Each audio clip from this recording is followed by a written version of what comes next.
All right. Welcome to the sixth episode of The Fundable Founder. Today I have founder and CEO of BoardOnTrack, Marci Cornell-Feist. Welcome to the show, Marci. Hi, Charlie. Thanks for having me. Great. Love to have you on. Looking forward to hearing your stories and your advice. First off, just tell us your elevator pitch for BoardOnTrack. What is Sure. it?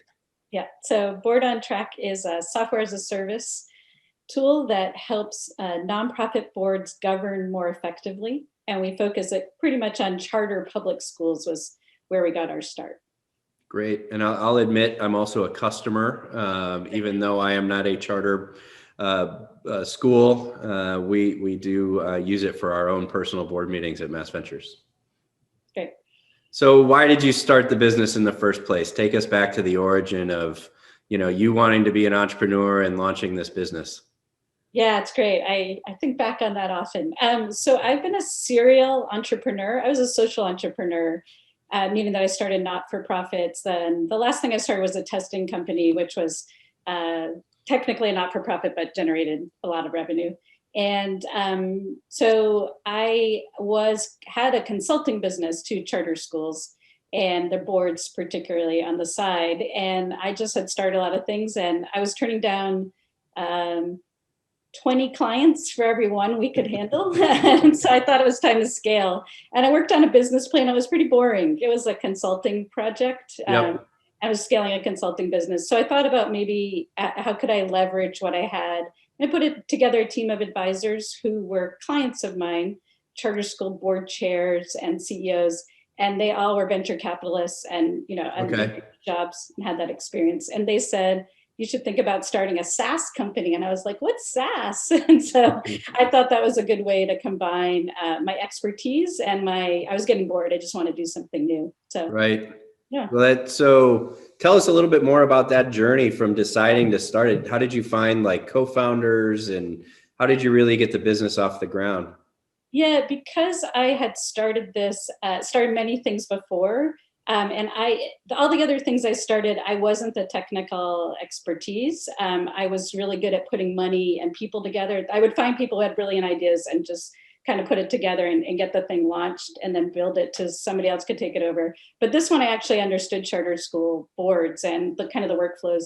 So I decided, and also I had certain end goals in mind with this one. So I decided to bootstrap it first. I put that team of advisors together, and they were venture capitalists and other had funding experience. And they were like, the longer you could bootstrap it, the better. When you go to raise money, better position you'll be.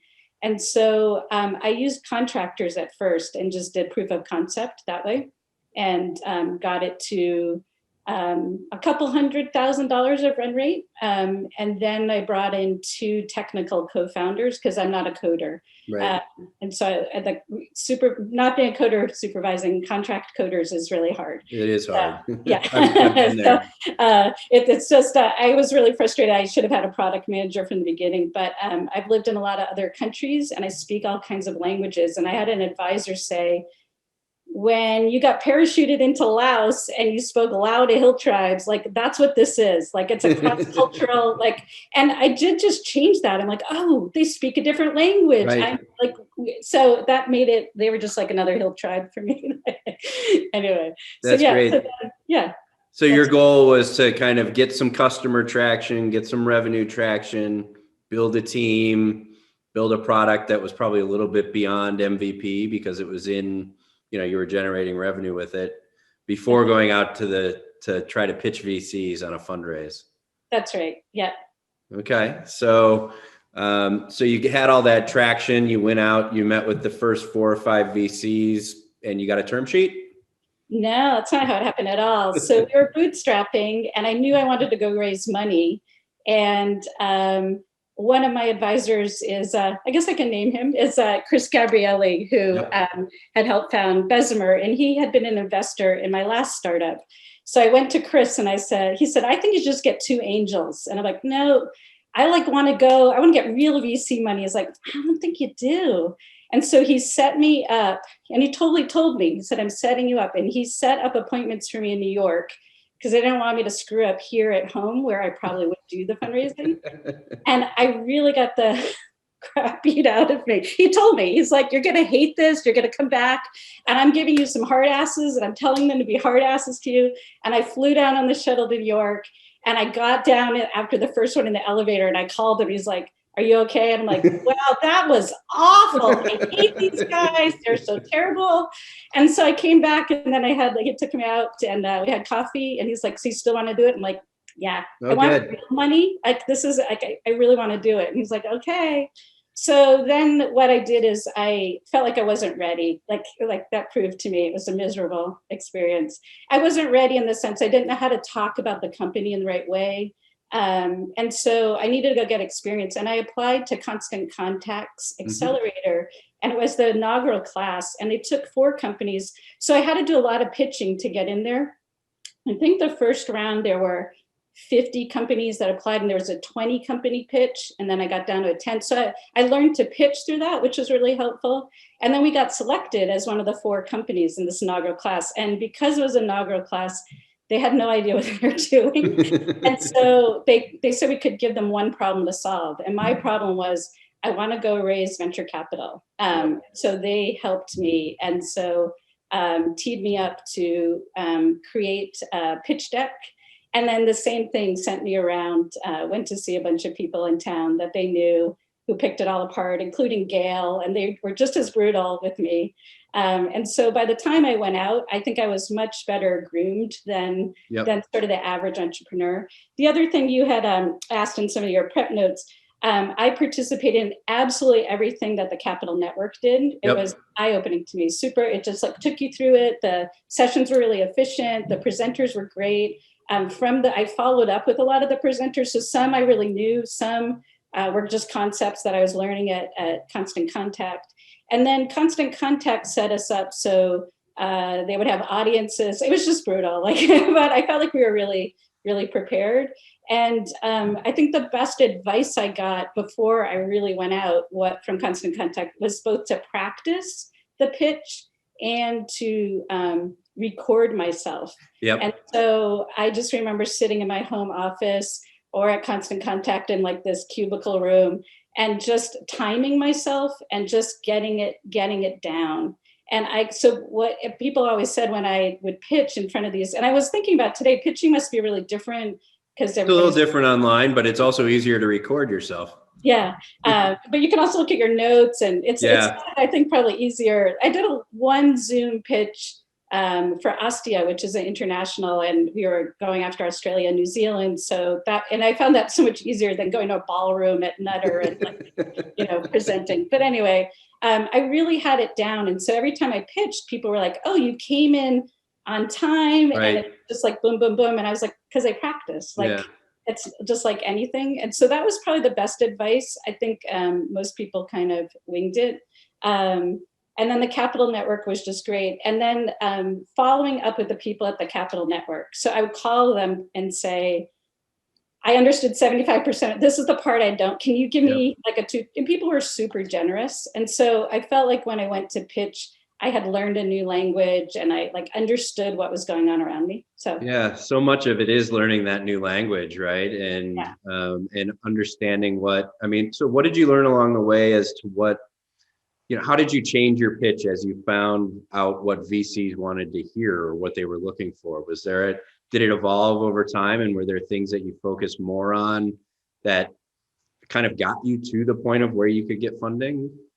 Yeah, I think also I didn't realize there are different, so I think there's different kinds of entrepreneurs. And so for thinking about people who might be listening to the podcast, I was an entrepreneur who was always the money person, right? Like I was always out getting money. I understood how to write and present, and I did a lot of public speaking. I found a lot of my counterparts were the technical people. Right. And they were like, oh my God, you have to do all this stuff. So I at least knew that I had to do all that stuff. I had to learn to do it in a different way. One of the things I started became the largest Earth Day event in the country, and it was in the Pacific Northwest. So I had to get Microsoft and Starbucks and Boeing and stuff. Like there's like huge pitching and stuff that I had to do. So I was kind of used to that. And this was just different audience. But most of the people in my class at Constant Contact, and then that I would meet on the circuit, they were like technical people. They were like, never had to stand in front of a group ever. So I think there's some of that. So for an entrepreneur to know which bucket you're in. Yep. And if you're in that bucket, you're really a technical person, there's a lot, maybe a steeper learning curve. And then if you're kind of like me, it was just sort of tweaking. There's an art, like you have 3 minutes to present or 20 minutes. You want to like, there's an arc of the emotion you want to take people through. Like, there's this awesome thing, and oh, it's really dark, it's really dark, it's really dark, but we can solve it. We can like, there's like an art. It's just theater, some of it. Yeah, so it is a lot like theater. I mean, it's you know, a lot of the entrepreneurs that I talk to your point, to practicing and learning the language and the art form of it. What a lot of people don't realize is, you know, to raise money is you're really selling. You're selling yourself. Yep. And you're selling, trying to, that vision that you have in your head, and trying to bring people on board and trust you that you're the right person and it's the right vision. And a lot of that takes performance and takes the right cadence and the right ups and downs and other things in order to get it right.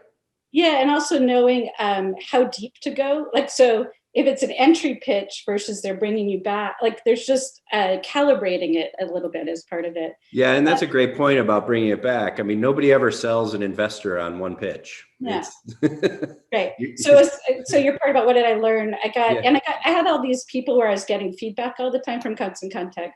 But the other piece, so there's kind of different kinds of entrepreneurs, and to know which one you are, but there's different kinds of investors. So you keep talking about VC, but in seed stage, you're either pitching VCs or angel groups or family offices, or probably a combo of both. Boston, when you go to these pitches, and how I met people, I might be pitching one group, but there's people like you didn't know, like that's how I met Mass Ventures. Your predecessor, Nick Pappas, was in the audience of some other, maybe an angel group or something I was pitching. Like I didn't know that I was pitching him. Yeah. So there's different, so the professional VCs have a certain mode of operating, and angel groups, if you're pitching to an angel group, it's a different mode. And it took me a little while to learn that.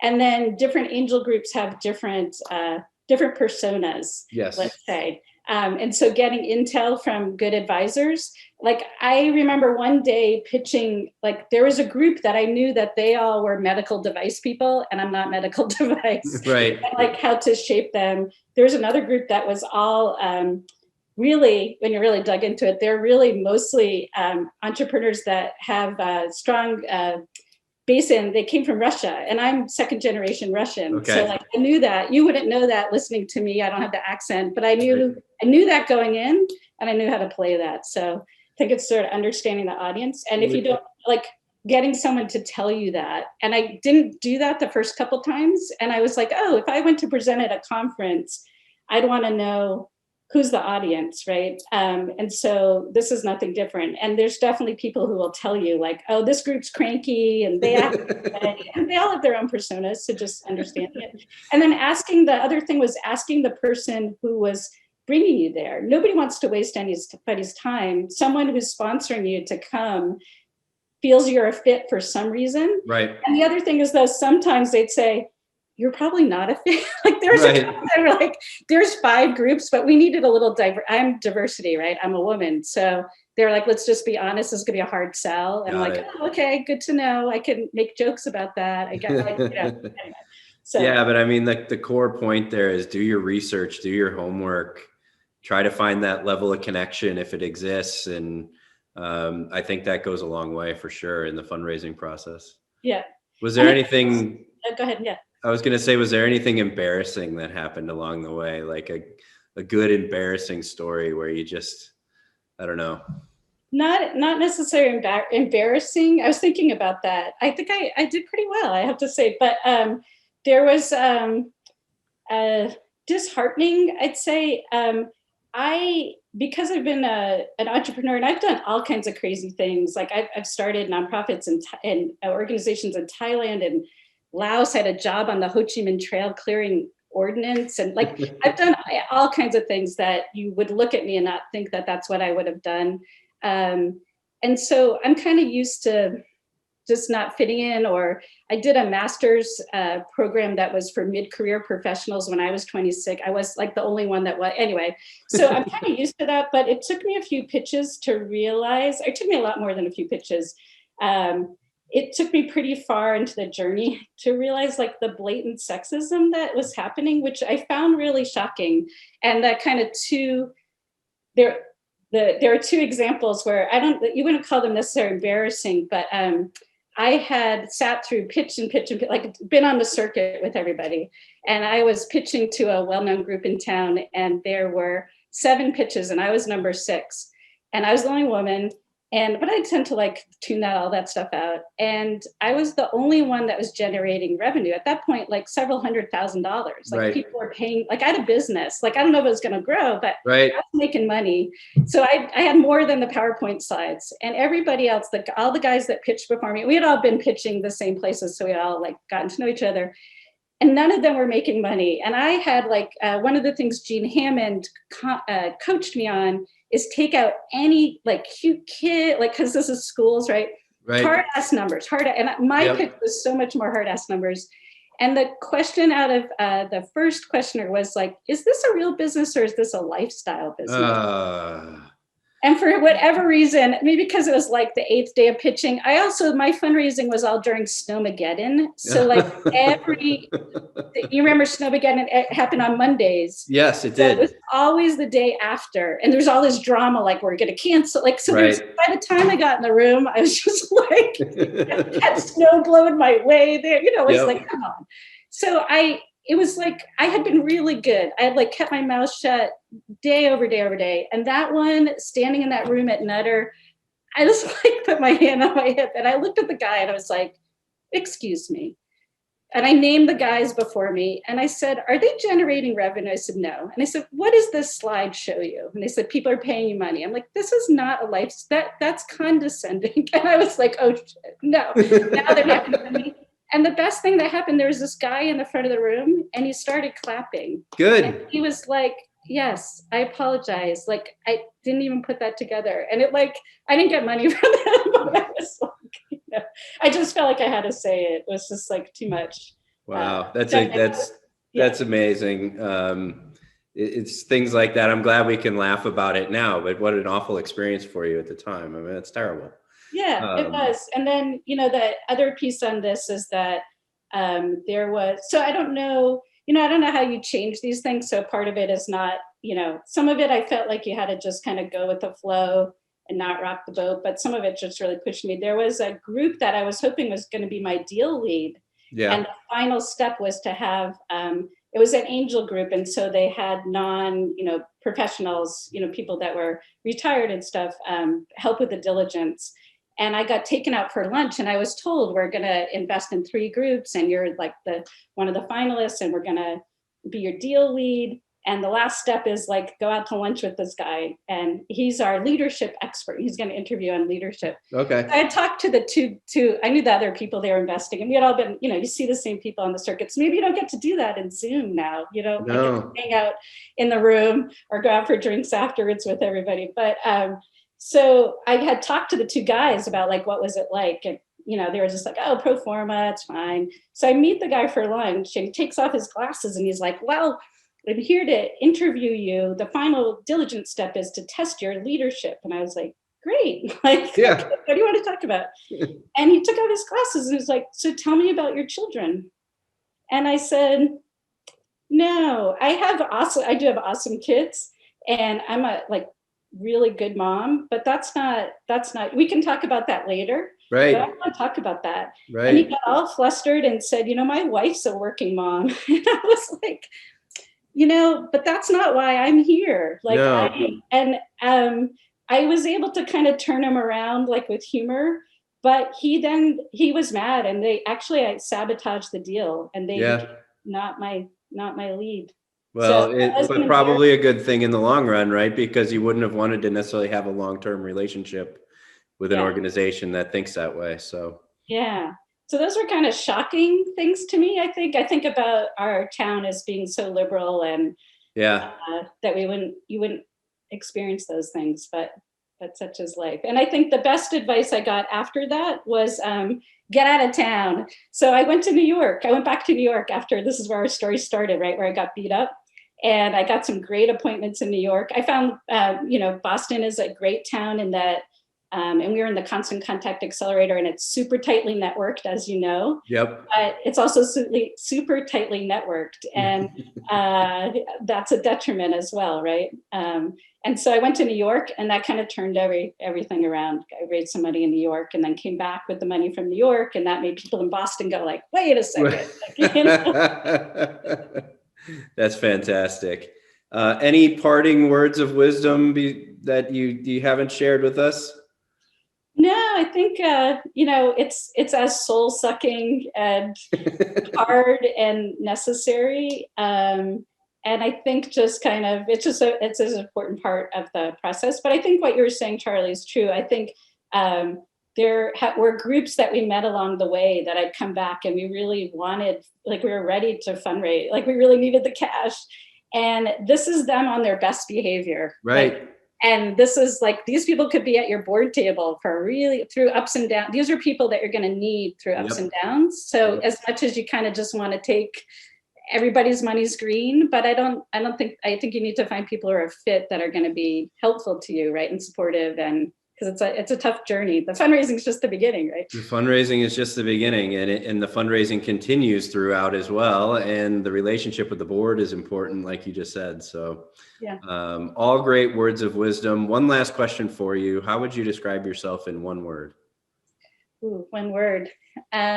Tenacious, I guess. Okay, good. Well, thank you so much for being on the program today. Good luck with BoardOnTrack. Thank you. All right. Thanks, Charlie. To innovate, invent, and disrupt? We're your partner to fuel your growth.